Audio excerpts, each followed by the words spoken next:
Super Bowl champion, Willie McGinest. You can hear him at NBC Sports Radio, the 24/7 live sports talk network. You can listen at NBCSportsRadio.com. Download the NBC Sports Radio mobile app today. Week 3 is already in the books. Willie McGinest, welcome back. How are you, pal?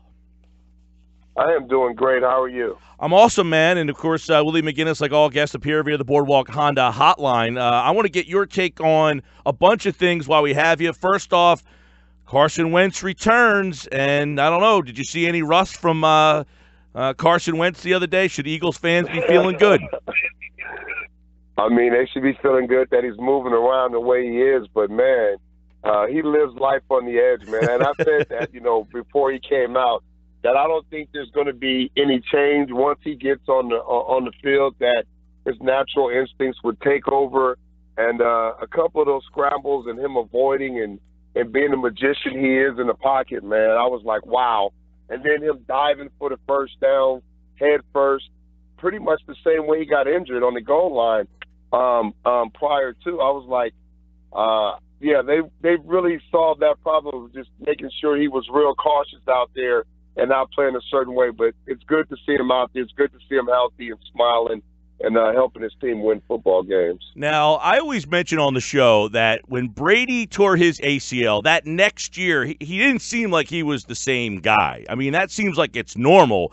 That's why I was surprised a little bit with Wentz diving and moving around. I didn't think they would scale anything back for him, but he certainly had the mobility right off the bat. 9 months later, I was pretty surprised to see him. Did you sense like that, guys you've played with, that first year back, that they're not typically the guy that they were before? It's like not for like till the second year?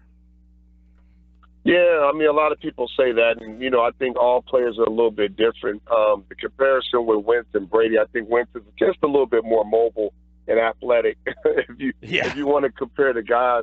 But, yeah, everybody reacts a little bit different. Good for him that he's younger. He's a young player, and he's, the way he's able to heal. I still don't think he's 1,000% out there, and it's good to see him moving that way and feeling good. But I think as you come back from these injuries and you haven't played football, it takes time to get comfortable and your body get used to certain movements with any player, whether you're coming off an injury or not. So I think it's still going to be some time for him to work himself back into football shape. But if it's going to look better than what he did last week, man, good for him and good for the Eagles. We're talking with Willie McGinest here, and you can follow him on Twitter and Instagram at Willie McGinest. Make sure you give him a follow. Twitter, Instagram at Willie McGinest. Red zone defense. You were a phenomenal defensive player. What goes into being successful there? Because the Eagles seem like they have found a formula inside that 20. Well, one thing you got to do is you got to stop the run, and you got to understand what teams are trying to do to you. The field shrinks, of course. So on the back end, you don't have a lot of room. The ball comes out a lot quicker. So when you're in coverage, those things have to be a lot tighter. You got to get your hands on guys, and you can't make certain mistakes down there because it's going to turn into to touchdowns and points. And you got to also understand that certain guys become threats. The tight ends are big in the red zone. They like to do double moves. They like to get, certain formations to get one-on-one matchups, those quick crossing and rub routes. All those things play a factor. So you got to understand how a team adjusts offensively once they get down there, as well as what you need to do defensively. As a guy who made a living sacking the quarterback, what is your take on the way that these rules are being called in the first couple of weeks? Well, I know there's some gray area, and I continue to say that. They've got to do a better job of making calls. Players got to do a better job of trying to adhere to the rule. And I think there's some, there's gray area with every new call that's implemented, and that is the emphasis that's put on it. And this rule's been in place since '95 because of the injuries of the most important position in the league, the quarterback. It changes the game when your franchise guy's not out there. Yeah. Unless you got a hell of a backup like Philadelphia did, you go on and win a Super Bowl anyway.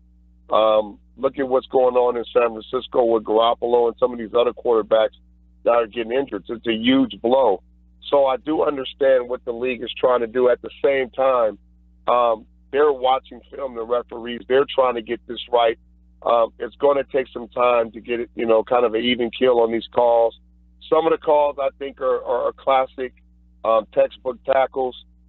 That's me. And they have, like I said, they've got to figure it out, because right now there's a gray area, and you can see them trying to transition and do the right thing. But we not, especially me as a linebacker, I'm not always going to agree with every call, especially when it comes to getting a sack or hitting a quarterback. Yeah, it seems that even some of the quarterbacks think it's a little ridiculous. I mean, if the quarterbacks are coming out, that's not a good sign for the league, right?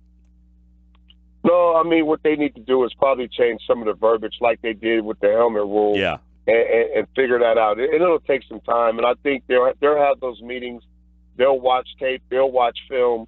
And, they'll come to a happy medium. But at the end of the day, I think there is something that has to change or be tweaked a little bit. Three-time Super Bowl champion, at Willie McGinest on Twitter and Instagram. Give him a follow there. You're Tampa. What are you doing at quarterback? If I'm Tampa, I'm riding Fitzpatrick. I think he's earned the right to play more. I think he showed a lot of grit last night. Yeah, he wasn't having a good game. He had some turnovers, but was able to bounce back and rally back. Just fell a little bit short. I think this team rallies behind him. And, at the end of the day, it's about winning games and putting guys in position. That's going to help you do that. And right now, I think he gives them the best chance, until he shows otherwise.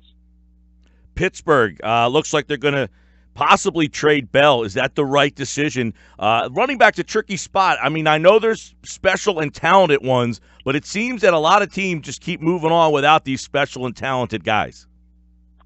Well, I think the one thing you want to do is have a calm and cooperative locker room with players. And if somebody is going to be a distraction or feels that he doesn't want to be there, or you feel like you don't want to invest in a player to be there, then you got to figure something out. Is trading him is the right call? I'm not sure, man. It's just, Bill is special, and he changes the game. You got to change the way you play him. When you line up against him defensively, he can do so many different things. He's one of those running backs that is rare in our league that plays a certain way. And you have to account for him every single week and every single time he's out there.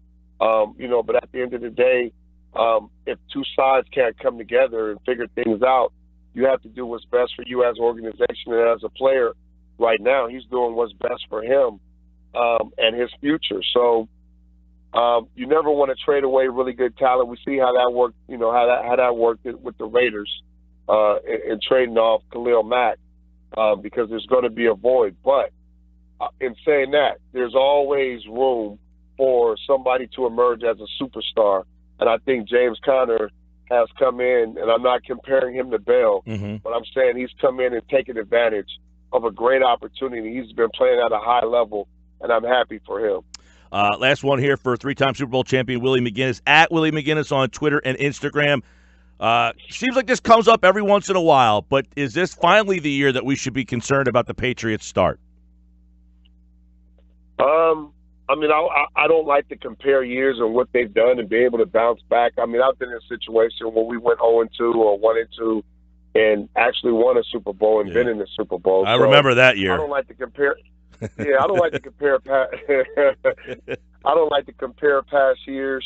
I will say this is one of the teams that's in the past been able to make adjustments and figure things out.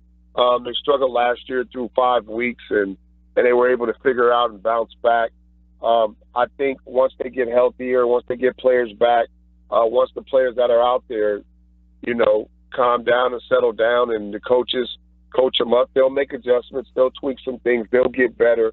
And a lot of it's technique and fundamentals and just football X's and O's that they're not executing. And I think they'll fix those things like they have in the past. All right. Should be a fun week 4. Good week 3 in the books. Willie McGinest, always great to catch up with three-time Super Bowl champion, at Willie McGinest on Twitter and Instagram. Give him a follow, and we'll catch up with him here on the Boardwalk Honda Hotline down the road. Thanks, Willie. My pleasure.